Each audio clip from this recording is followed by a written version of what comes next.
건강수명 100세를 향하여 슬기로운 건강관리법을 알려주는 방송. 안녕하세요. OBS 생방송 건강콜센터의 저는 장민정입니다. 허리 통증이라고 해서 단순히 통증이 허리에만 머무르지 않습니다.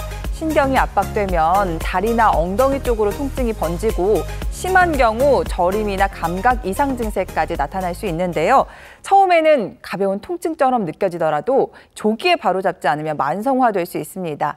평소 올바른 자세와 적절한 운동으로 척추 건강을 바로잡고 혹시라도 증상이 반복된다면 반드시 전문적인 진단을 받아보시는 게 중요합니다. 생방송 건강콜센터 오늘은요, 허리 통증과 척추 질환의 단계별 맞춤 치료법에 대해서 알아보겠습니다. 무료 문의 전화도 활짝 열어놓고 있습니다. 혹시라도 허리가 아프면 반드시 수술해야지라고 생각하셨던 분들이라면 오늘 저희 쪽으로 꼭 전화 주세요. 저희가 수술하지 않고 치료할 수 있는 방법들 함께 고민해 보도록 하겠습니다.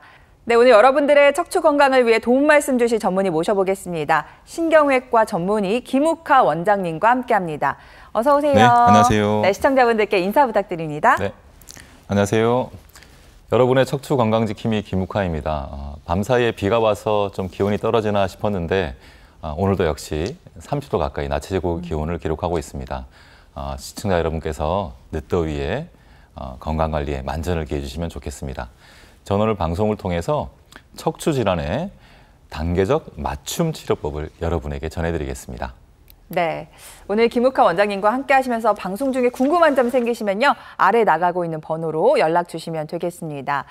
자, 원장님, 허리가 아프기 시작하면 허리만 아픈 게 아니라 이제 엉덩이 쪽으로, 다리 쪽으로 통증이 번진다는 분들도 많으신데요. 오늘은 척추 치료법에 대한 이야기를 나눠보려고 하고요. 먼저 우리 몸의 중심이라는 이 척추가 어떤 구조로 되어 있는지부터 함께 살펴볼까요? 네, 척추는 경추, 흉추, 요추, 천미추 이렇게 여러 뼈들이 33개 뼈들이 차곡차곡 쌓여서요 인체의 기둥 역할을 하고 있습니다. 그리고 그 내부로 여러 통로들이 있는데요. 신경이 지나다니는 통로가 있겠는데 척추가 그 지나가는 신경들을 보호하는 또 중요한 기능도 담당하고 있습니다. 네, 척추가 굉장히 복잡한 구조로 되어 있는데 대표적인 척추 질환이 두 가지 있다고 들었습니다. 협착증과 디스크 맞나요? 네, 맞습니다. 협착증과 디스크가 척추 질환의 대표적인 질환 두 가지입니다. 먼저 협착증을 설명드리면요. 방금 말씀드렸다시피 신경 통로가 많이 있는데 그런 통로들이 여러 퇴행성 변화 때문에 좁아지게 되면 신경이 압박받아서 증상이 유발되는 것이 협착증입니다. 다음 화면 주시면요. 왼쪽의 두 MRI 영상은 정상적인 넓은 신경 통로를 보여주고 있는데요. 오른쪽의 두 영상처럼 통로가 좁아지게 되면 신경이 눌려 문제가 되는데 특히 허리 협착증의 경우에는 걸을 때에 허리와 양쪽 엉덩이 다리가 당기고 아파서 걷는 게 점점점 힘들어지는 그런 질환이 되겠습니다. 다음은 디스크인데요.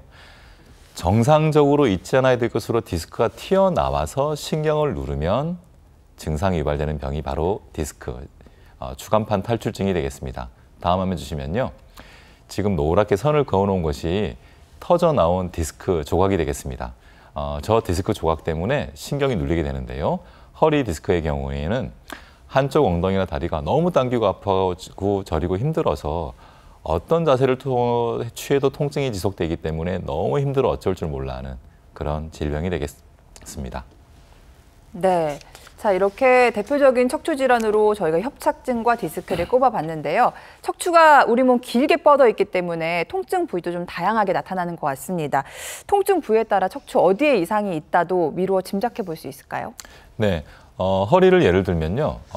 허리 1번부터 천추 1번까지 여러 뼈들이 구성되어 있는데 그중에 어느 한 부위만 문제가 생겨도 허리가 아프다라고 이제 호소를 하시게 되는데요.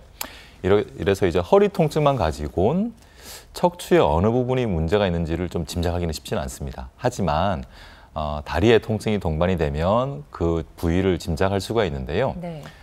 다리의 바깥쪽으로 통증이 동반되어 있으면 허리 4번, 5번 사이가 문제가 있겠다라고 좀 추측을 해볼 수 있고요.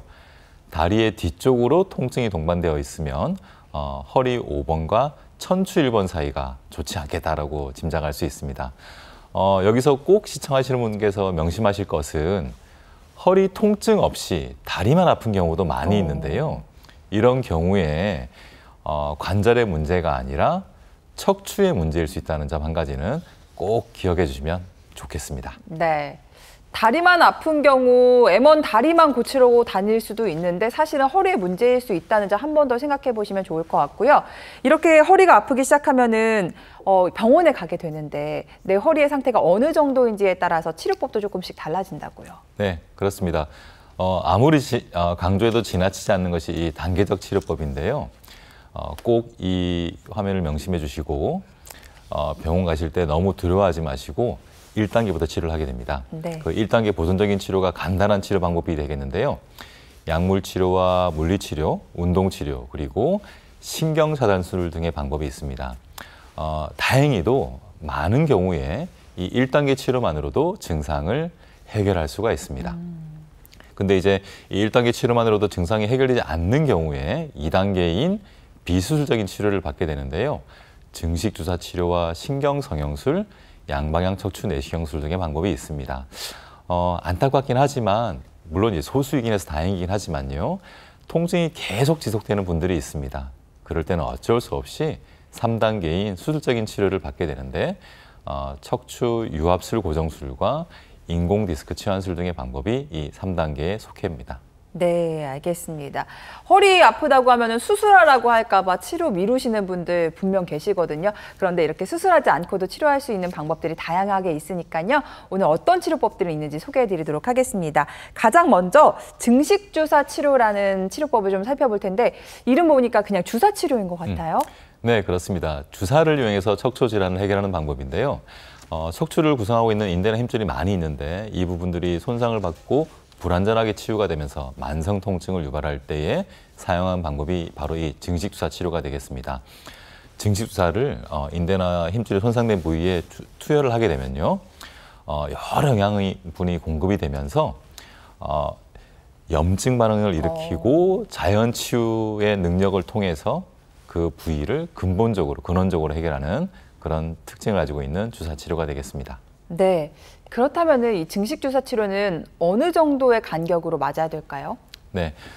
염증 반응이 일어나고 자연 치유가 일어난 과정들을 보통 4주 정도로 보고 있는데요. 그래서 증식주사 치료는 4주 간격으로 일반적으로 6 내지 10회 정도 주사를 하고 있습니다. 네. 한 달 간격으로 한 6번에서 10번 정도 치료를 받으시면 된다는 얘기인데요. 증식주사 치료 특징들도 한번 짚어볼까요? 네. 주사만을 이용한 간단한 방법이고요. 그러다 보니까 흉터가 없고 부작용이 생길 여지가 비교적 낮은 것이 큰 특징이 되겠습니다.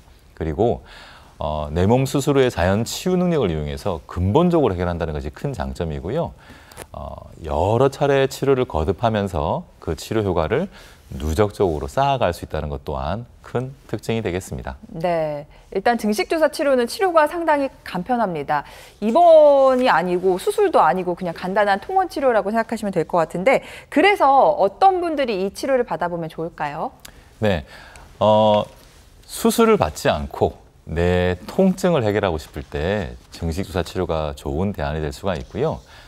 1단계 치료를 거듭 받아도 통증이 해결되지 않아서 이제 힘들어하시는 분들 또한 이 증식주사 치료를 통해서 좋게 결과를 얻을 수가 있습니다. 그리고 이전에 수술을 받고 잘 지내시다가 통증이 재발한 경우가 있는데요. 이럴 때에도 바로 수술이 아니라 이 증식주사를 통해서 그 통증을 해결할 수가 있습니다. 네. 그렇다면 실제 증식주사 치료 효과는 어느 정도인지 사례를 통해 살펴보겠습니다. 67세 아버님의 사례가 준비가 돼 있는데요. 이분 같은 경우는 목에다가 뻐근하셔가지고 증식주사 치료 받으신 것 같아요. 네, 그렇습니다. 증식주사 치료는 허리뿐만 아니라 경추, 흉추에도 쓰여지고 있는데요. 화면에 보시는 것처럼 67세 아버님이신데 몇 달 전부터 오른쪽 팔과 다리가 저리고 아프고 또 이제 목도 아프셨는데요. 경추 MRI에서 보시면 경추 5번과 6번 사이에 디스크가 생겨서 그것 때문에 힘들었던 분입니다. 당연히 이제 1단계 치료를 거듭받았지만 통증이 지속되어서요. 이제 수술까지 넘어가야 되나 고민하셨는데요. 이 단계별 치료를 꼭 기억하시고요. 2단계 치료를 통해서도 좋아지게 할 수가 있습니다. 이 아버님께서는 이 2단계 치료 중에 증식주사 치료를 이제 받게 되셨는데요. 치료가 거듭되면서 처음 그런 통증이 차츰차츰 좋아졌고요. 치료가 종결된 이후에 첫 통증이 거의 대부분 사라진 상태로 지금은 일상적인 활동을 잘하고 계시는 그런 사례가 되겠습니다. 네. 자, 이렇게 50대, 60대, 70대 넘어가면서 허리 통증 갖고 계신 분들 많으실 것 같습니다. 평소에는 아픈데 허리를 조금 굽히면 괜찮다고 해서 또 걷다가 힘들다가 잠시 쉬어가면 괜찮다고 해서 허리 통증이 나은 것이 아닙니다. 이게 다 척추관 협착증의 증상이거든요. 이런 증상 갖고 계신 분들이라면 오늘 저희 쪽으로 함께 비수술 치료법 고민해 보실 수 있게 전화 주셨으면 좋겠습니다. 네, OBS 생방송 건강콜센터 함께하고 계시고요. 여러분들의 문의 전화 받아보겠습니다. 여보세요. 여보세요? 네, 안녕하세요. 네. 네, 어머니 연세가 어떻게 되세요? 82. 82. 허리 네. 많이 아프신가 봐요. 목소리부터 힘이 없으신 것 같은데 원장님과 네. 전화 연결 도와드리겠습니다. 네. 네, 안녕하세요, 어머님. 네, 안녕하세요. 혹시 어디가 아프신가요? 허리를 수술했는데도 이렇게 힘이 없고 다리가 이렇게 많이 저리고 아파요. 아, 허리 수술을 하셨다고요, 어머님? 시술. 아, 시술이요. 네네네. 혹시 시술하신 지 좀 되었나요, 시간이? 네, 됐어요. 한 몇 년 되셨어요, 혹시? 아니, 1년 됐어요. 아, 1년. 1년 정도요. 네. 아, 어머님 그러면 시술하시고 난 다음에 처음부터 아무 효과가 없나요? 아니면 처음에 좀 괜찮으셨나요? 처음부터 그냥 그대로요. 힘이 없고 네네. 다리가 시술하고 나서 바른쪽 다리가 이렇게 뻣뻣하고 피순환이 안 되고 시렵고 아파요. 네네네. 그럼 저기 이제 1년이 지났지만 이제 나아지는 건 없고 요즘도 이제 걸어 다니시는 게 많이 힘드신가 봐요, 어머님? 예, 운동 좀 하려면 아주 힘들어요. 어머님 그 시술 이후로 네. 또 다른 치료를 좀 받아보셨나요? 아직 못 나갔어요. 왜냐면 다리가 힘이 없고 나가질 못하고 나가려면 택시를 타야 되고. 아, 병원 네네. 가시기도 불편한 상태시구나. 아직 큰일이네요. 많이 불편하신가 본데요, 어머님. 예. 어머님 저기 혹시 네. 시술하실 때요. 네. 이게 진단명, 병명이 뭔지 좀 들어보셨나요? 기억나시나요? 저기라고 그러더라고요. 뭐라고 그랬지? 이게 측만증? 측만증이요? 허리가 많이 삐뚤어졌어요. 어머님 그 혹시 측만증 말고 뭐 협착증이나 이런 다른 얘기 들어보신 적도 있으세요? 그러면 협착증. 협착증도 있으시고. 네네네네. 예, 예. 어머님 그 저기 이제 측만증은 이제 나이가 드시면서 이제 많은 분들이 이제 허리가 좀 휘어질 수는 있는데요. 예, 예. 그 휘어진 것보다는 보통 일반적으로 보면 방금 말씀하신 그 협착증, 지금 화면에서 보시는 것처럼 왼쪽처럼 신경 통로가 넓어야 되는데 오른쪽처럼 네. 이제 많이 좁아지게 되면 어머님처럼 예. 허리도 아플 뿐만 아니라 다리도 아프고 또 네. 다리가 힘이 없다고 하시는 분들 실제로 많이 있습니다. 그래서 지금 다리가 힘이 없고 네네 저리고 이게 아프고. 잠깐 걷는 것도 너무 힘들어서 이제 나가기를 되게 꺼려하시는 분들이 많이 있는데요, 어머님. 예, 예, 어머님 이제 그 이런 협착증을 치료하는 방법들이 많이 있는데 네. 어머님은 이제 그 중에 한 방법인 이제 시술 아마도 신경성형술이나 풍선확장술 같은 방법을 받으셨을 것 같은데요. 네. 예, 그런 치료만으로도 효과가 없는 경우가 실제로 있습니다. 그런데 이제 네. 그러면 거기서 치료가 끝나느냐, 더 이상 할 방법들이 없느냐 하면 네. 그건 절대 아니고요. 예. 다른 2단계 치료들도 많이 있고 또 예. 정말 안 되면 이제 3단계의 수술적인 치료 방법도 있거든요, 어머님. 예. 그래서 어머님 지금 이제 방금 말씀하신 것처럼 이제 택시를 불러서 나가야 될 정도로 많이 힘드신데요. 예. 근데 너무 지금 이제 시간을 더 지체하고 끌게 되면 네. 오히려 증상만 더 악화가 되고 나중에 이제 치료를 하더라도 이 네. 증상이 남아서 또 괴롭힐 수가 있거든요, 어머님. 그 병원에 가서 무언 좀 주사를 맞으면 좀 나을까요? 아, 그래서 어머님 그래서요. 네. 지금 어머니께서 이제 나가기를 너무 힘들어하시긴 하시지만 그래도 네. 어머니께서 가셔야지 치료를 받을 수가 있거든요, 어머니. 예. 그래서 지금 하실 일은 뭐냐면 이전에 시술 받았던 병원에서 영상 자료를 챙기셔서요. 네. 물론 그 시술 받았던 병원도 상관이 없고 아니면 다른 척추 전문 병원을 가시는 게 좋은데 그 네. 영상 자료를 가지시고 네. 가셔서요. 네. 어떤 상태였는지를 다시 한번 좀 점검을 받고 예. 어머님한테 꼭 맞는 그런 맞춤형 치료가 있거든요, 어머님. 네. 그래서 그거를 이제 의사 선생님들하고 상담을 통해서 다시금 선택을 하셔서요. 네. 치료를 잘 받으시고 네. 보통 보면 꼭 맞춤 치료를 받다 보면 지금 이렇게 느끼시는 그런 여러 어려움들이 많이 개선되고요, 어머님. 특히 네. 좀 걷는 게 좀 편해지실 수가 있거든요, 어머님. 아, 제발 그랬으면 좋겠어요. 네네. 네. 그래서 너무 혼자서 집안에서 망설이지 마시고요, 어머님. 조금 좀 수고스럽지만 좀 네. 다른 병원들을 좀 찾아보시는 게 어떨까 싶습니다, 어머님. 예, 네, 알겠습니다. 네, 감사합니다. 네, 어머니 거동 불편하시다고 댁에만 계시면 계속 나빠지는 일만 남은 거예요. 조금 힘을 내셔가지고 방치하면 더 나빠지니까 꼭 전문 병원 찾아보셨으면 좋겠고요.